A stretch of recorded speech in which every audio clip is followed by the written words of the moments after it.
Welcome back to Brick Cop. Today's encounter starts with a public report claiming a man was walking through traffic, swinging what looked like a truncheon. Officers respond, only to find a camera tripod. But that's where it gets interesting. What happens when a routine call turns into a debate about false reports, data access, and accountability?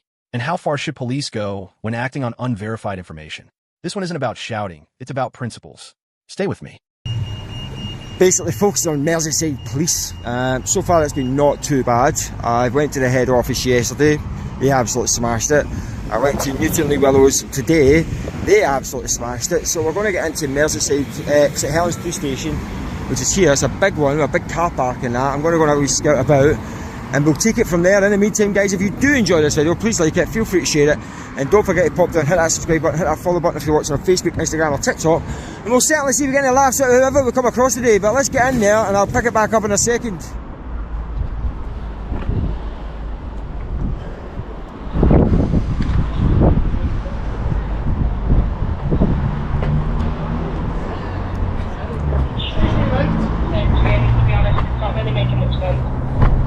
Yo.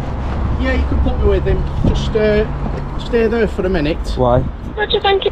We've just had reports. I can obviously see that it's a tripod that you've been walking through traffic with. A truncheon. A truncheon? Yeah. But I can obviously see from there that it's obviously a tripod for your camera. Alright, okay. Excellent observation skills. What are you in traffic for? What's the reason that you're in the traffic? What traffic? College Street traffic. I think it was a driver who's rang us and told us that you was manoeuvring Traffic through. on the road? Yeah. That you was manoeuvring through traffic. No. Nothing at all? No, not through traffic, no. Alright, okay. You wasn't swinging it around, was you? Swinging what around? You're, well... What, like truncheon. the old bobbies do? Swing it around like that? Oh, not for many years. We've not done that for many years. Oh, 1 second. So what is it, does it extend? What's it do? It is what you said it is, it's a tripod. And it stays that size, does it? Yeah, sorry, am I being detained right now? Say again? Am I being detained? No, just asking you questions. Alright. Does it get bigger or is it just that size? It depends. Depends on who you're looking at, I suppose. Oh, well, certainly not looking at me. Nah, it is what it is, it's a tripod. What's the issue with it? It's that, just the issue that when obviously if you're walking through traffic with that hanging out to your pants, or if, as we was told, swinging it round. Swinging it round? Yeah. No, I wasn't swinging anything round. I'm not much of a swinger. Well, that's the phone call that we've had, so obviously that's why I've come for Who called you? I could see it. Say again? Who called you? It's just one of the drivers on the road. Can I get the CAD number for that, please? No, a CAD number? A CAD number, C-A-D. A CAD number? Yeah, it's like the reference number for the report.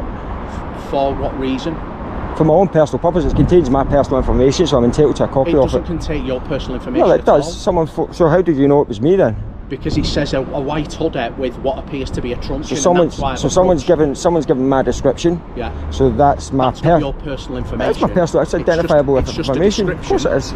Yeah, but there could be 23 other people in town with a white hoodie. So why have I've only come out because they've said you've got a truncheon. I've told you. Swinging it around. Yeah. I've told you. Did you see me swinging it around? I didn't know, but I'm still going to speak to you because that's what the calls come in. If the public phone me and I went, well, I don't believe the public, I'm not doing my job. So now that you've spoken to me, I'm assuming you'll then go and put on the report that, oh, you spoke to this gentleman, blah, blah, blah, blah, blah. Now that's my personal information, so therefore I'm entitled to a copy of the card number. Right, of course I am. So are you going to give me your personal details then, so that I can put it on the log? Do I need to give you my personal details? You don't have to give me your personal details. No, I'm not going to give you my personal details. Okay, so then the log won't have your personal details. It'll have my description on it. It's got a description on it, do you and you happen to match that description. Do you mind identifying yourself from the police? Say again? Do you mind identifying yourself from the police? Yeah, Sergeant 5836 Prescott. Prescott, yes. Right, okay. What's that flag you've got on there? That's fallen officers, that. So, like, all due respect, like, how many police officers have fallen? Since the beginning of time? Just say for the last 100 years, how many police officers have fallen? For the last 100 years, I think if my last calculation was, bear with me, it was around the 700 mark. I think that's grossly overestimated. Grossly overestimated? Yeah, it's grossly overestimated. Do you know how many people have died in police custody in the same amount of time? Okay. No, are you going to tell me? No? No, I'm asking you. Do you know? No. It's about 10 times the figure of the amount of police officers that have died in the same amount of time. Okay. So when people see that flag, it's a contentious issue for some people.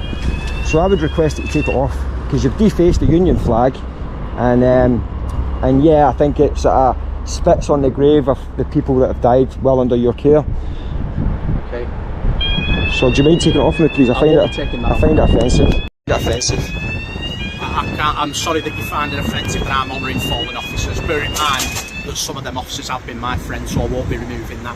And if you've got an issue, there's a Freedom of Information Act that's available online that Ma'am Kennedy, our Chief Constable, release happy for police officers. Yeah, no, it varies force by force. I understand that, and I'm pretty certain Merseyside Police, you're right, are probably allowed to wear it, but I just find it offensive. I find it for multiple reasons that I've explained to you. Well, I'm sorry that you find it offensive. Do you mean identify yourself, please? Yes, it's Constable 1983 Beard, based in St Helens Police Station. What's your name, sorry? Beard. Beard, right, okay. What's your beard? I've not got one. You should get one. Get one like his. Looks good. Yeah, so I'm only checking, as I say, because I could see the black thing sticking out, and because we've told us to truncheon, that's why I'm going to speak to you. I don't need to search you because I'm quite happy that it was a tripod. That's why I said I can see it's a tripod. Yeah, no, you're fine. Not an respect. Issue. But obviously, I've still got to come in. But I wasn't walking through traffic. I don't know who told you that. Well, that's the report that we got. That I was walking around the car park. Yeah. That's not traffic, is it? It's parked vehicles. They told us it was on actual College Street. It's madness. That's ridiculous. Listen, we get things rang into us all the time. When we get there, there's a 10-car pile-up, and when we get there, 2 cars are bumped into each other. It always gets exaggerated a little bit. Yeah. And I can understand in this. What's the pin for? Say again? What's the pin for? Which pin? Well, I can see you've got the flag. Yeah. That's what I call it. Yeah. But no, the little star one. What's that for? That's another one honouring fallen officers. Is it? Right, okay. Fair enough. So you're not going to remove the patch then, no? I'm not going to remove the patch, no. Right, okay. That's what I wear that to one of my fallen colleagues. Up and down the country, as well as across the globe. I know it's Union Jack. I can only ask the question, you know. If you don't want to do that, that's completely up to you. No, I won't be removing it. And you're not going to give me the card number either, no? It's not got no personal information. It pertains to me, so I am entitled to a copy of it. And what's going to happen is that if you don't give me it, fine, that's up to you again. But it means then I'm going to have to lodge a complaint. Right from the outset, you can feel the tension crackling in the air.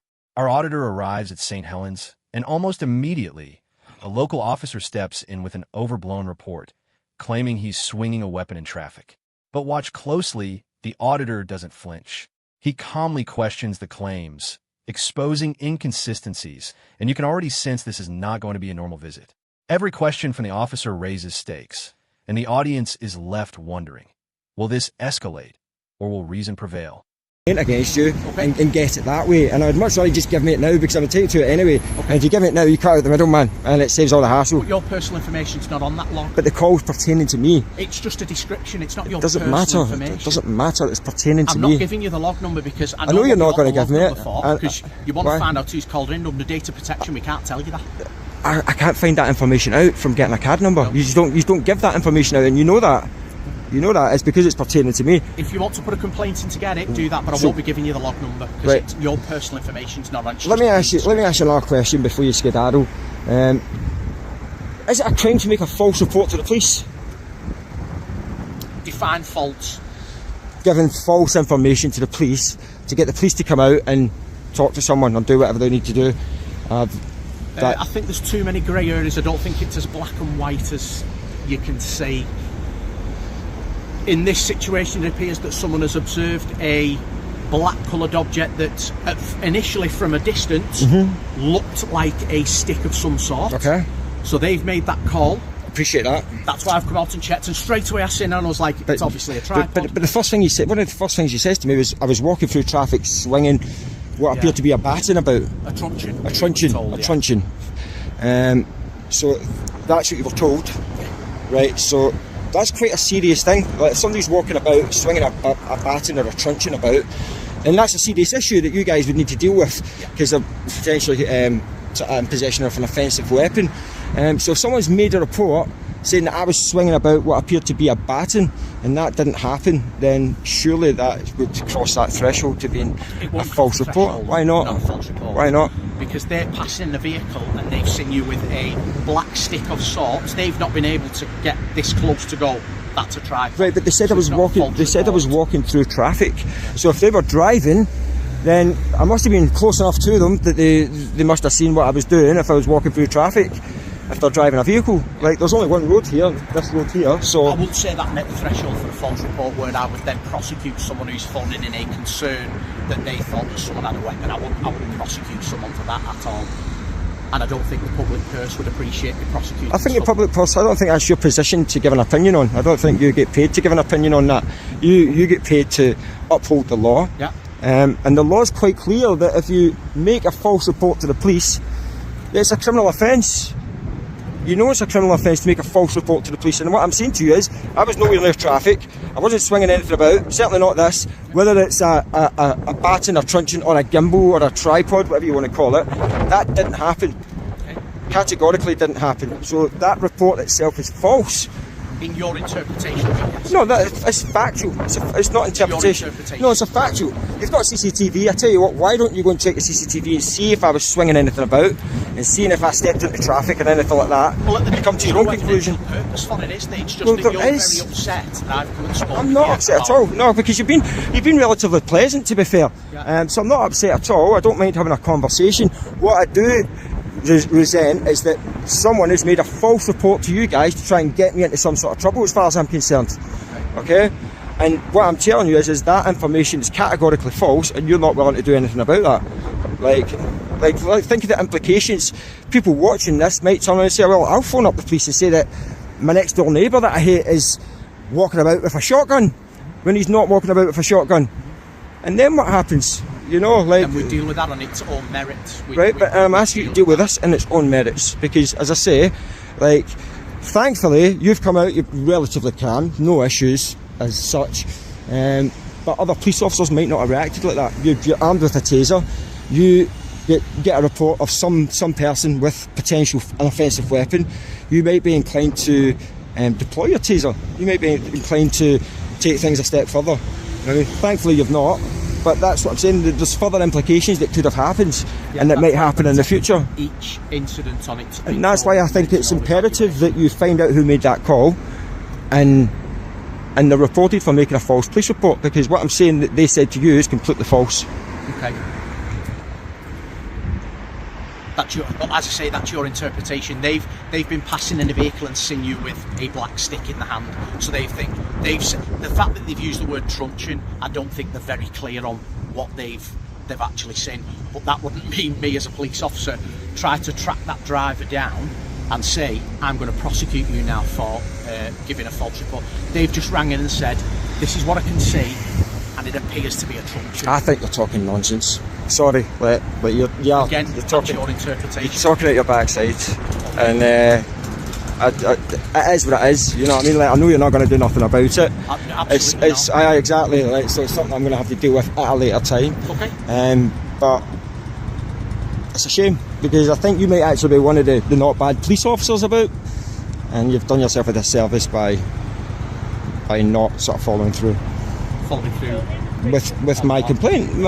Like, someone's made a false police report against me.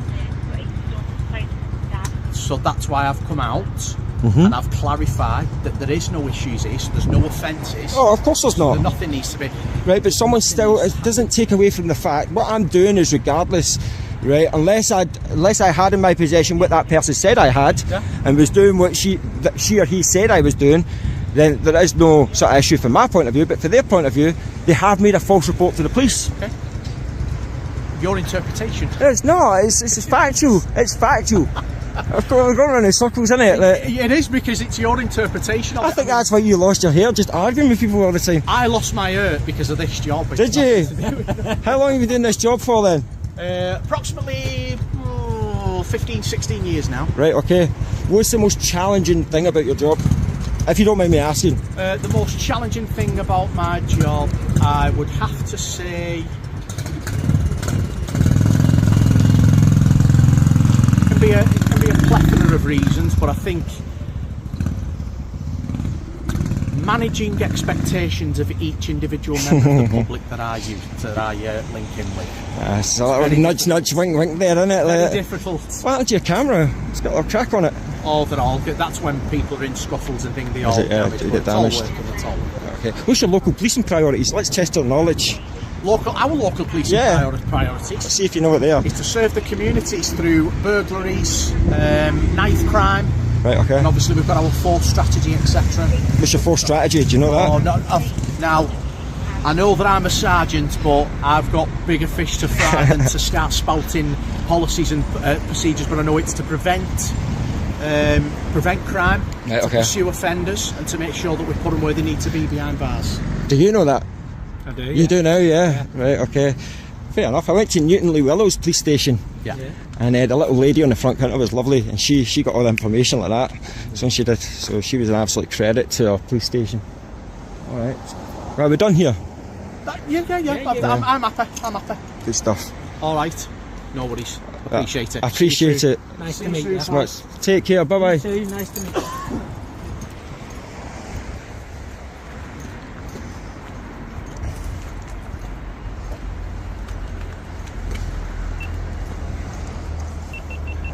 What? Carry on. Now listen. Here's where the real drama unfolds. The auditor presses hard. He wants the CAD number, exposing the police's handling of a false report. The officer tries to hold his ground, but every answer only fuels the auditor's challenge. Then it gets more personal. The fallen officer's flag sparks a moral debate, and you can feel the tension rise. This isn't just a simple audit. It's a battle of knowledge, authority, and public accountability, and the auditor stays cool while keeping the officer on edge. A lot of you guys think are going to think that I went easy on him, and I don't know, have I went easy on him? I don't know.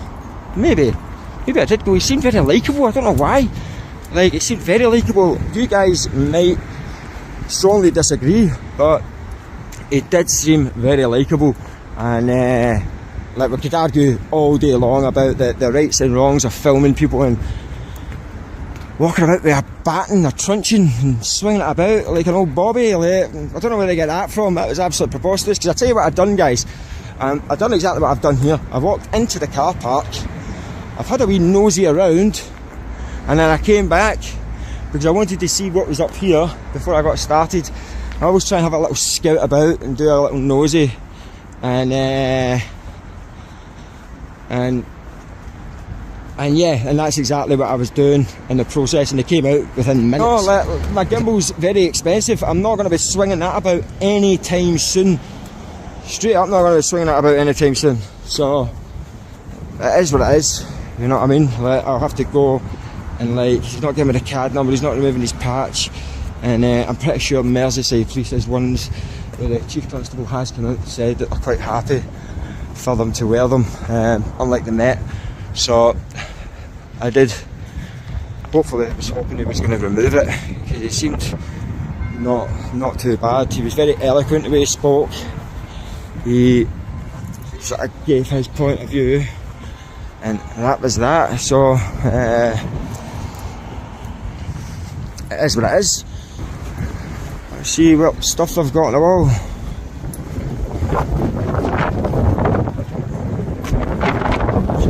To the public, or it is open to the public. Let's have a wee butcher's in here. I wonder if they'll let me use a toilet.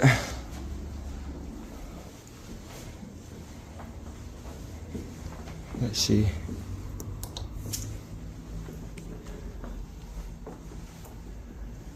Let's see if they'll let me use a toilet. Is it open? Oh, it's open. Maybe I should ask first. Sorry, can I use the toilet quickly? It is open. How do you get the loo open? It's already open. It's open. Yeah. I just want to ask first. Yeah. All right. Cheers.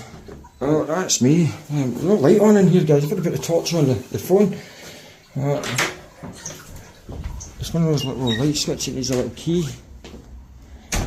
What a carry on that was. There's this guy who does a travel review, or Noel Phillips or something his name is, and he does a loo review on all the aircraft. I think it's quite funny. I should start doing that with the channel. Yeah, nothing to be seen in there. So what they got on the wall? That'll cost you, what's that, drinking and driving? Buying alcohol for underagers. Cut it out, what's this? knife crime, youth ambassador, how help shape the police race action plan. And I've got another little map here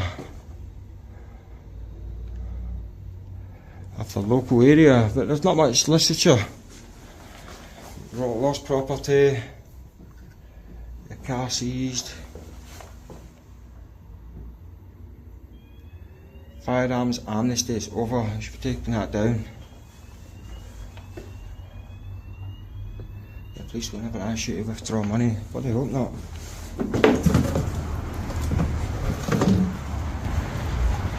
The gate is closed. Job centre plus there, that'll be my next stop, I think. Pardon? Sorry, I can't hear you. Oh yeah, I've just noticed. Cheers though. Have a nice day, yeah?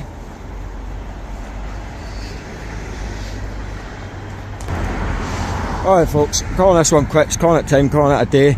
Let me know what you think. I had a debate, I say a healthy debate with that sergeant. And yeah, so it is what it is. I will have to sort of lodge a complaint because they didn't give me the CAD number, which we all know I'm entitled to. The blue line flag. If their chief constable's okayed it, which I'm sure they have for Merseyside Police, then there's not much I can do about that either. And yeah, so I'm leaving it there. If you have enjoyed this video, please like it, feel free to share it. Don't forget to pop down, hit that subscribe button, hit that follow button if you're watching on Facebook, Instagram or TikTok. I would really appreciate it. You've been watching the Laughing Auditor. That's been St Helens Police Station with Merseyside Police. I'm going to carry on. Anyway, I'll see you all very soon. Take care, God bless, and bye bye. In the final act, we see the aftermath. The officer stands firm, refusing to hand over the CAD number or remove his patch. But the auditor has made his point. He explains why false reports can be dangerous, and you realize this encounter is a warning. Police authority has limits when the public knows their rights. The tension eases as the auditor explores the station, but the message hits home.